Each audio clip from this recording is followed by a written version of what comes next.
Қайырлы күн, құрметті оқушылар. Қалдарың қалай? Таңға кешкі асымыз іштік, қарнымыз тоқ, сабаққа отырдық.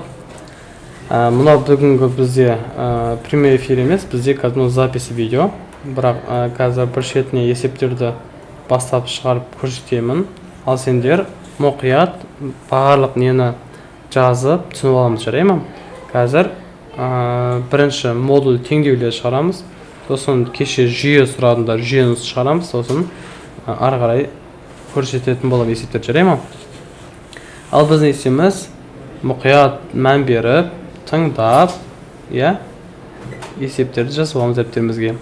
Модуль дегеніміз бізде ең біріншіне ара қашықтық, расстояние. Не ол? Ара қашықтық. Ара қашықтық, мысалға, ол қадаммен санасақ болады. Мысалы үшін, мынау кім бізде? Бір оқушы, бір қадам алға жүру мүмкін, екі қадам артқа жүру мүмкін, алдына қарай жүру мүмкін, артқа қарай жүру мүмкін. Ол ешқашан немесе бір орнына тұру мүмкін, Ал ешқашан минус қадам жасай алмайды. Сол үшін бізде модульден ара қашықтық всегда или 0 болады, немесе оң таңбаласам болады. Ал енді модульдің өзі, модуль бізде мысал үшін минус 3 болса, координатада мысалы 0, минус 1, минус 2, минус 3. 0-ден бастап минус 3-ке дейінгі ара қашықтық, 0-ден бастап минус 3-ке дейін 1, 2, 3 қадам. Сол үшін біз не дейміз оны? 3 дейміз. Осы модульдің қасиетін дұрыс білуіміз керек. Сол нәрсені біз теңдеуге де қолданатын боламыз. Бірінші теңдеу бізде жалпы теңдеуде 3 вариант бар, Модуль теңдік. Егер аға тең болса, бұл бізді 2 теңдеу құрастырамыз. 2 жауап болады. Модуліміз егер 0-ге тең болса, ол кезде 1 жауап болады. Модуль егер минус а болса, теріс таңбалы болса, ол кезде жауабы жоқ, шешімі жоқ дейміз, Ал енді қарайық. Біріншісі модуль 3х плюс 4 тең болады нешеге? 7-ге. Енді қараңыздар, балалар. Мен 7 қадам жасау керекпін. Модуль тең, мынау теңнен кейінгі тұрған нәрсе бұл қадам саны, Қадам саны. Мен неше қадам жасауым керекпін? 7 қадам. Менде қандай вариант бар? Менде 2 вариант бар. Мынау мен болсам, 7 қадам мен 10-ға жасай алам. Ол кезде плюс 7-ге келемін. 7 қадам сол жаққа жасай алам. Қадам баса алам. Сол кезде минус 7-ге келем. Сонда менің координатам или плюс 7 болу керек, немесе минус 7 болу керек. Сол кезде мен 7 қадам жасаймын, Ол деген сөз, модульдің іші не болу керек? Не плюс 7 болу керек, немесе минус 7 болу керек. Значит, бізде не болады? 2 теңдеу пайда болады. 3х плюс 4 ол тең болады 7-ге, 3х плюс 4 ол тең болады минус 7-ге. Осы теңдеуді біз шығаруымыз керек. Плюс 7 оң жаққа барады, минуспен 3х тең болады 3-ге, х тең болады 1-ге. Минуспен барады, 3х тең болады минус 11, х тең болады минус 11-ді бөлу керек 3-ге. Мінеке балалар, бізде не пайда болды? 2 жауап пайда болды. Осы 2 менің нем жауабым. Мұқият жазып аламыз.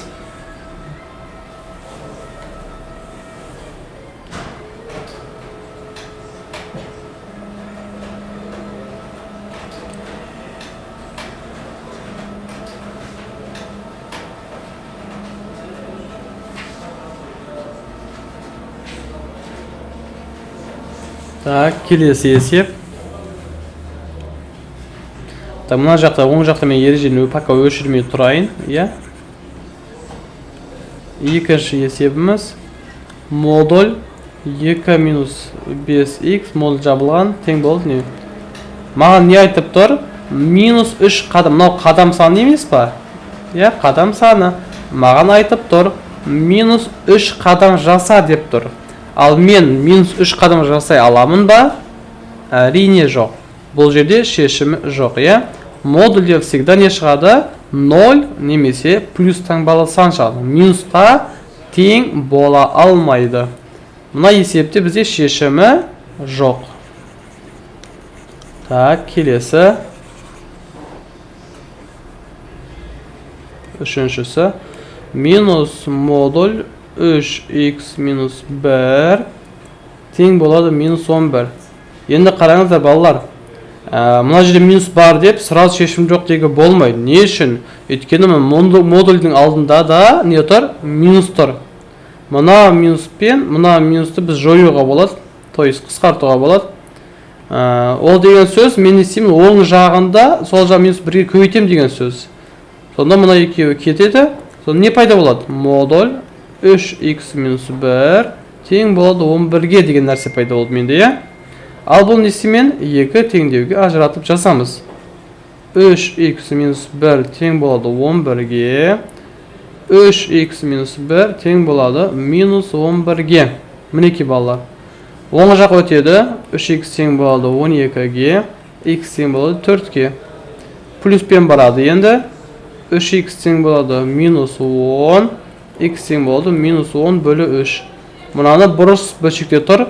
Аралас бөлшек түрінде жазуға да болады. Міне екі жауап. Ал жазып аламыз балалар.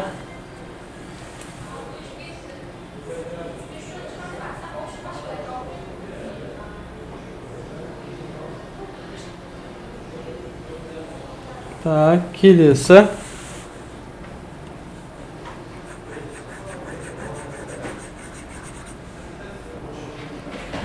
Төртінші есепке келдік, иә? Модуль 3х минус 2 тең болады 1-ге. 2 теңдеуге ажыратамыз. 3х минус 2 тең болады 1-ге. 3х минус 2 тең болды минус 1-ге. Минус 2 оң жаққа барады плюс 2 мен. 3х тең болады 3-ге. Х тең болады 1. Оң жаққа плюспен барады. 3х тең болды минус 1 плюс 2 плюс 1 болады, иә? Онда х тең болады 1 бөлі 3. Мінеке балалар. Екі жауабымыз дайын. Ең бірінші есепті шығарып алдын қорқудың қажеті жоқ балалар. Қорқпаймыз, қате болсын, дұрыс болсын шығарып көреміз. Есепті мән беріп көреміз. Әрбір тақырыптың мән-мағынын ұғынуға тырысамыз керек біз, жарай ма? Келесі 5-ші есеп, иә? Модуль х минус 2 тең болды нешеге? 3-ге. 2 неге ажыратамыз? Х минус 2 тең болады 3. Х минус 2 тең болады минус 3. Плюс болып барады. Х тең болады 5-ге. Плюс болып барады. Х тең болады минус 1-ге.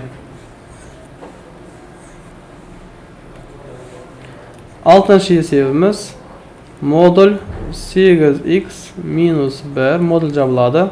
Тең болады 7-ге. 2 теңдеу. 8х минус 1 тең болады 7-ге. 8х минус 1 тең болады минус 7-ге. Плюспен барады. 8х тең болады 8-ге. Х тең болады 1. Плюспен барады. Ойбай. 8х тең болады минус 6. Х тең болады минус 6 бөлі 8. Мына жерде х-ның алдына тұрған санды астына жазамыз, е? Қысқартсам болады 2-ге минус 3 бөлі 4. Мұнаны ондық бөлшек түрінде жазуға болады. Минус 0,75.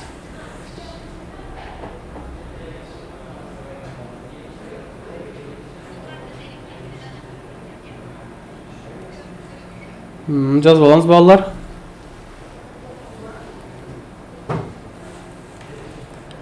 Ал кеттік. Келесі 7 қиын емес. Давайте мен 0 деген шығарып көрейік. Қалай болады екен?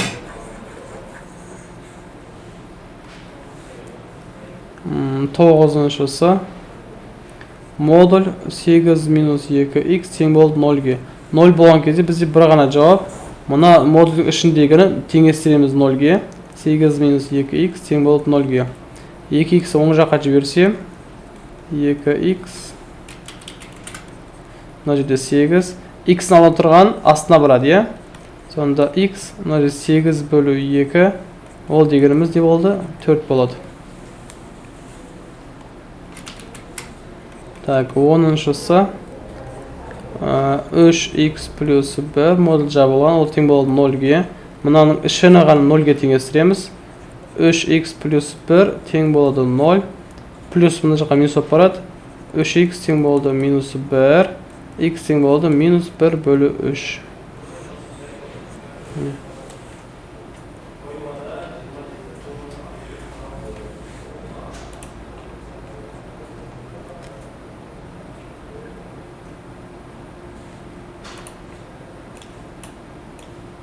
Так, мына жақтан күрделі бір екеуін шығарайық. Модульдің екеулігі бар екен мына жерде, оны көрейік.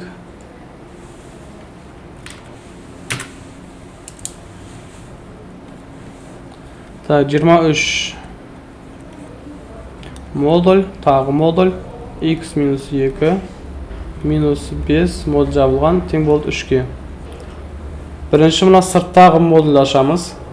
Мына сырттағы модуль ашамыз. Оны екі теңдегі ажыратамыз.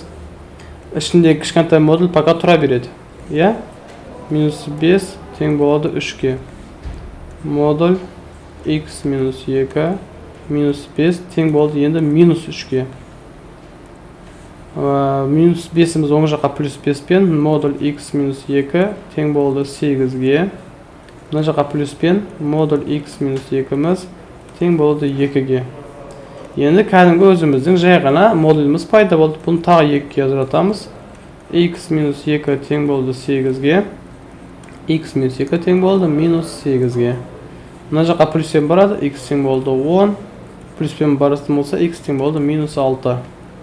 Мұна тағы 2-ге бөлеміз. X минус 2 тең болды 2-ге. X минус 2 тең болды минус 2-ге. Плюспен барады. X тең болды 4. Плюспен барады, x тең болады 0. Сонда біз не пайда болды? 4 жауап. Міне x тең 0, x тең 4, x тең минус 6, x тең 10 деген мінде 4 жауап пайда болды.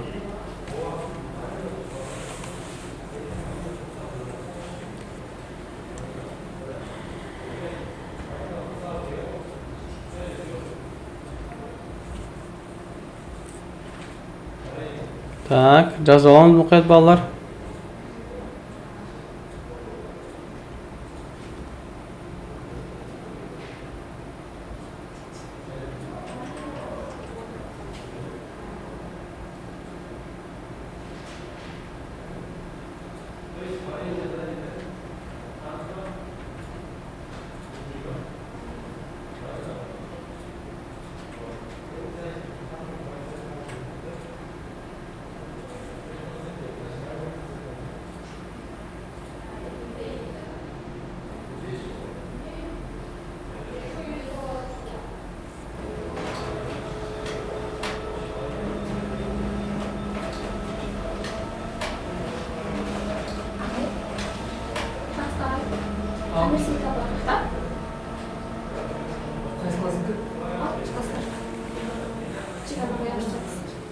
Yok.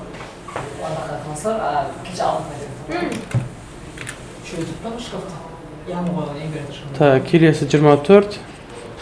Модуль, тағы модуль x. Минус 3. Модуль жабылады, тең 7-ге. 2 ажыратамыз. Модуль x минус 3. Тең болады 7-ге. Модуль x минус 3. Тең болды минус 7-ге. Минус 3 оң жаққа барады плюспен, модуль x тең болды 10. Мына плюспен барады, модуль x тең болды минус 4.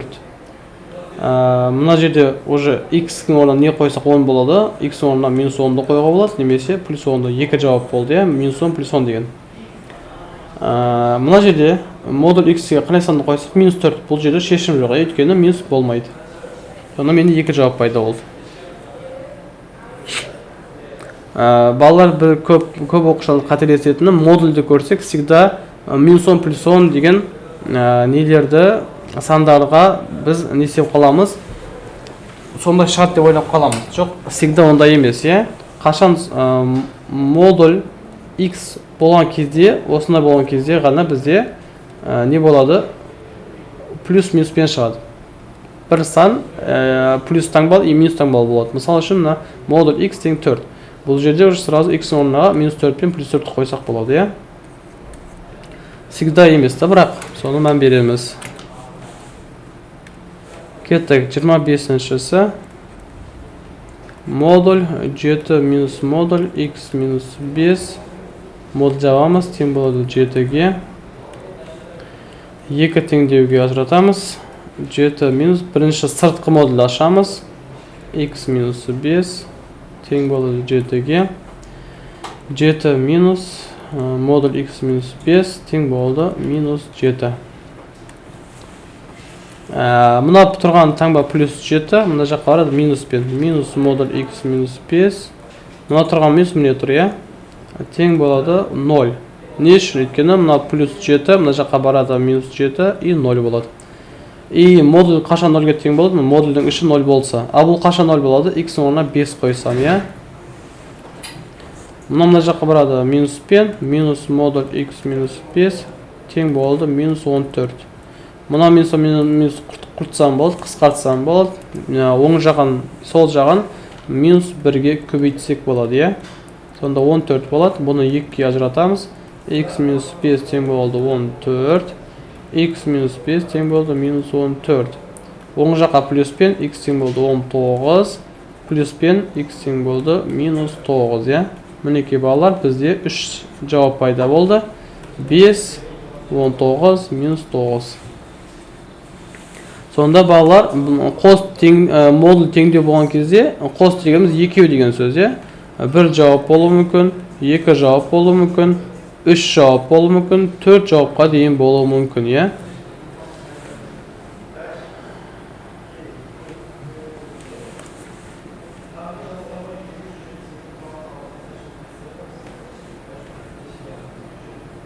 Жазып аламыз.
Так, келесі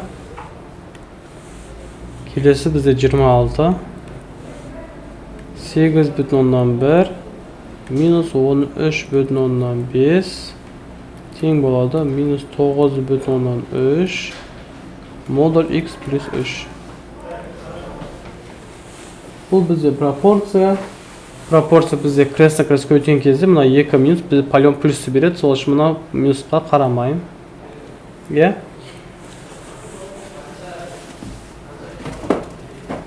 Так, келесі енді маған былай жасауға болады. Мына өтірмен мына өтірді қысқартуға болады. Оң жаққа 2 жылжысам болады. 3-ке қысқартсам 31. 3-ке қысқартсам 27. Иә? Мен егер 27-ні 5-ке көйтсем 135. Мына жерде 13-те 5 тұр, иә? 27-ге қысқартам 1. Мына жерде 5 болады, иә? Бірақ өтірі бар еді, сол үшін 0,5 болады. Енді крест-на-крест көбейтеміз. Модуль x плюс 3 тең болады 31. 31-ді 0,5-ке көбейту. 0,5-ке көбейту деген сөз, оның жартысы деген сөз. Келіңіз. 31-дің жартысы бізде 15,5. Бізде модуль тең болды 15-те 5, ол дегеніміз 2 теңдегі ажыратып бөлуге болады. X плюс 3, ол тең болды 15-те 5. X плюс 3, ол тең болды минус 15,5. Plus 3 оң жаққа барады. 12,5 шығады. Минуспен баратын болса 18 бүтін минус 18,5. Мінекей балалар, бізде екі жауап пайда болды. 12,5 және де минус 18,5. Мұқият мән беріп қараймыз. Жақсылап жазаламыз дәптерлерімізге.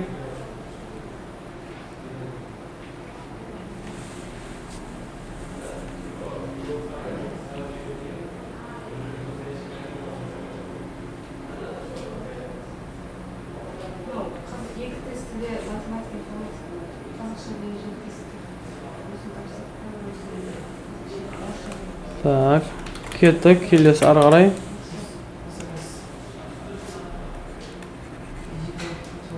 Модуль x минус 3 астында 5 бар, тең болады 4.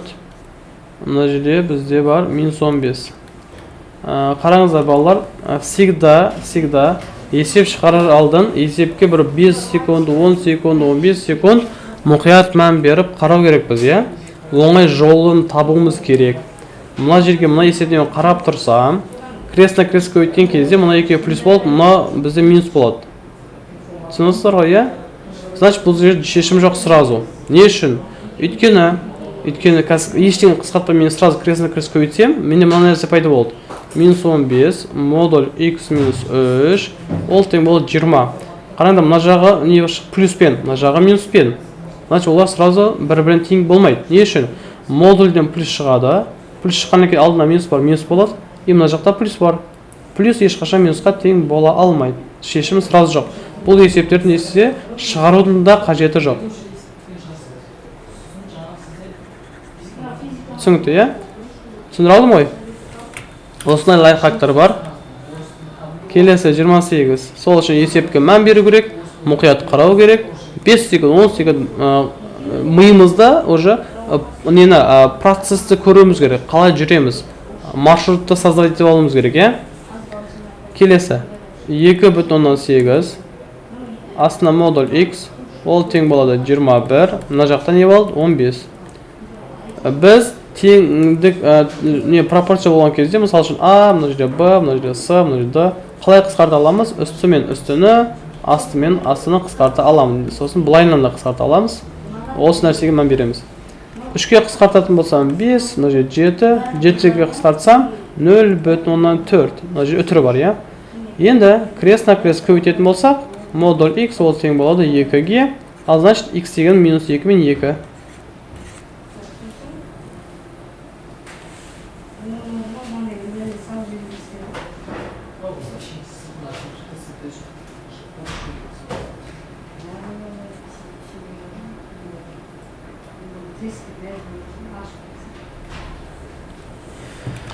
Келесі есебіміз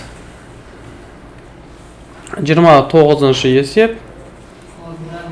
Модуль 2x минус 3 астында 5 бар, ол тең болады минус 3,2 астында минус 8. Мына минусы мен минус сразу қысқарып кетеді бізде. 8-ге қысқартсақ, мына жерде 0,4, мына жерде 1. Крест на крест көбейтеміз.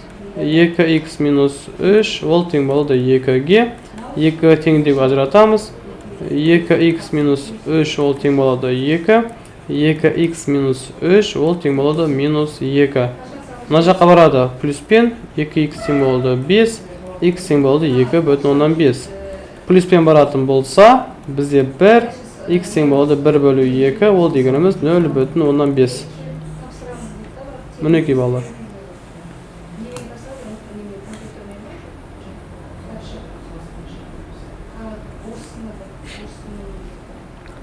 Так, мінекей балалар, модуль теңдегі біраз есеп шығардық. Жақсылап жазып аламыз.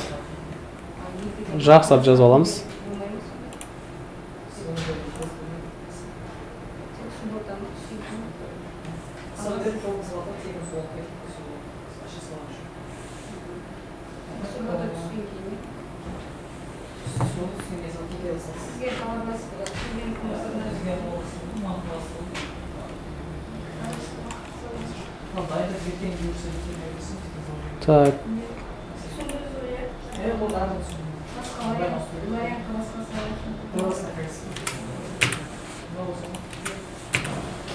Так, кеттік. 52-ші бет, 21-ші есеп. 21-ші есеп. 0,55. Aslında 0,5 köbeytü 0,2 aslında 0,22 köbeytimiz 0,1 mына жерде 0,01 иә ең алдымен осылай есеп берілсе балалар біз былай жасаймыз үстіндегі үтірлер санаймын үтірден кейінгі сандарды иә 1 2 3 4 4 біреу екеу үшеу төртеу бесеу мына жақта бесеу үстіне бір не жетпей тұр үтірден кейін бір сан жетпей тұр значит мен 10 қосып беремін деген сөз иә үтірлер маған керек емес үтірдің алдына 0 де керек емес 55 көбейту 2 көбейту 1 көбейту 10 бағанағы бір 0-ның орнына 5 көбейту 22 көбейту 1 енді қысқартамын 5-ке 11 қысқартамын 2-ке 11 мына 11 мен 11 кетеді сонда жалпы жауап не болды 10 шықты жалпы жауап мына D деген вариант екен жаза аламыз балалар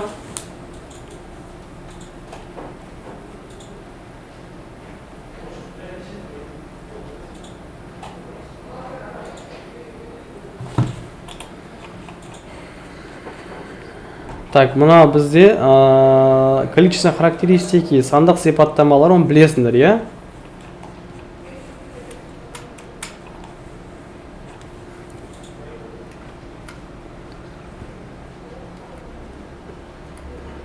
Так, теңдеулер жүйесінен мына 5-тен бастап бір 2-3 есеп көрсетейік, сонымен бүгінгі сабақты бітіреміз, иә?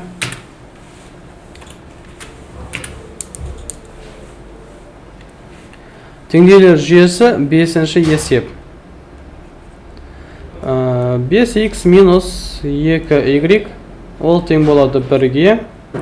15x минус 3y ол тең болады минус 3-ге. Біз кеше ғана айттық, бізде қосу деген тәсіл бар, және орнына қою деген тәсіл бар. Қосу деген тәсіл ол тек қана қосу деген сөз емес, азайтуға да болады. Мақсаты қалай? Не x-тен, не y-тен құтылу, иә?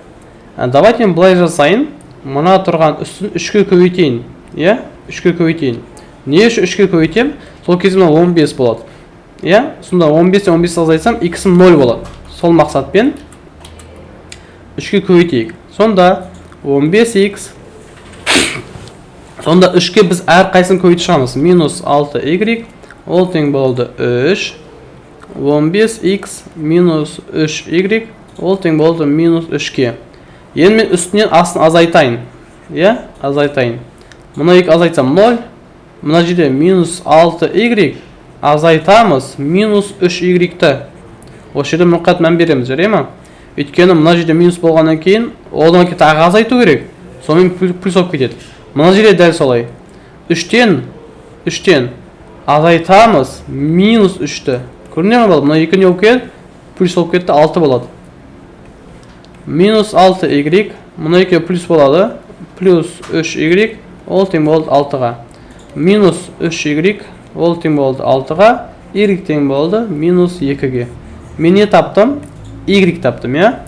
Апарып, мұна жерге қоюға болады, мұна жерге қоюға болады. Қай жерге қалайсың, қоюды сол жерге қойсаң болады. Мен бірішіне қойғым кеп тұр. 5x, минус 2 апарып қойсам, плюс 4, өйткені минус 2 алдына бар, ол тең болады 1-ге. X тең болады, мұна барса минус 3 бөлі 5. Немесе минус 0,6.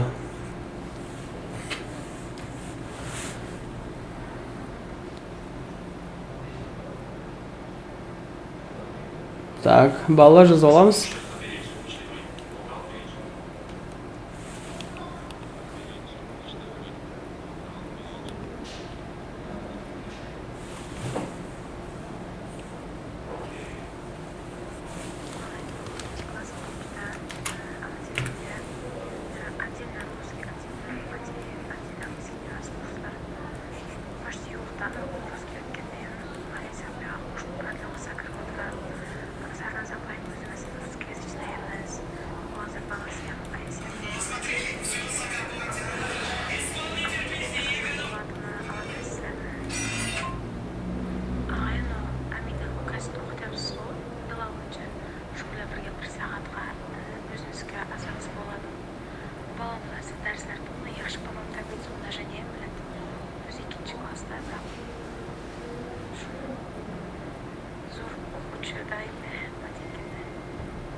Так, келесі 6-шы есеп. Бұл жерде қарап тұрсақ, давайте былай жасайық, иә. Мынаны біз 3-ке көбейтейік.